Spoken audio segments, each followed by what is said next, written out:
This morning, the White House is working on next steps to end the Russia-Ukraine war. That's after President Volodymyr Zelensky and 7 European leaders met with President Trump yesterday. So the president said he spoke with Russian President Vladimir by phone after the sit-down, and Putin apparently expressed interest in meeting with Zelensky. That's something the Ukrainian leader said he's also in favor of. CBS News' Jared Hill joins us. Jared, very complex. Break down what comes next here. Yeah, so AJ and Susan, Elizabeth, kind of the specifics in the language is going to be really important at this point.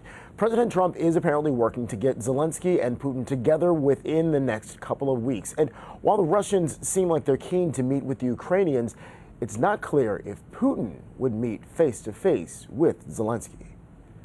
Meeting maybe an optimistic President Trump. I have a feeling you and President Putin are going to work something out. After hours of talks between Ukrainian President Volodymyr Zelensky and a host of European leaders at the White House Monday, seeking an end to Russia's war. Everybody around this table is in favor of peace. Now, President Trump says he's working to set up direct talks with the leaders of Ukraine and Russia, one of a handful of results from yesterday's historic summit. The group also discussed Russia returning Ukrainian children and guarantees to protect Ukraine after an eventual end to the war. Ukraine will never stop on the way to peace.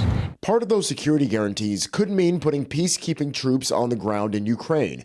President Trump later indicated that European allies would take the lead in coordination with the U.S. Then this hot mic moment with President Trump suggesting President Putin might make peace a personal favor for him. I think he wants to make a deal for me. You understand that, as crazy as it sounds? Amid peace talks in Washington, Russia continued its deadly attacks in Ukraine. President Trump again dismissed the need for a ceasefire before future meetings, despite insistence from European leaders. I can't imagine that the next meeting would take place without a ceasefire. We can work a deal where we're working on a peace deal while they're fighting. The president says he wants to join Putin and Zelensky after the two leaders speak face to face.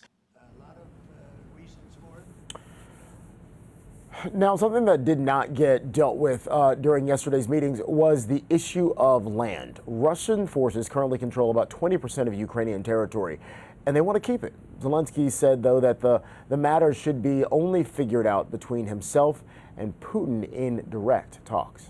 Okay. Back to you. Thank you, Jared.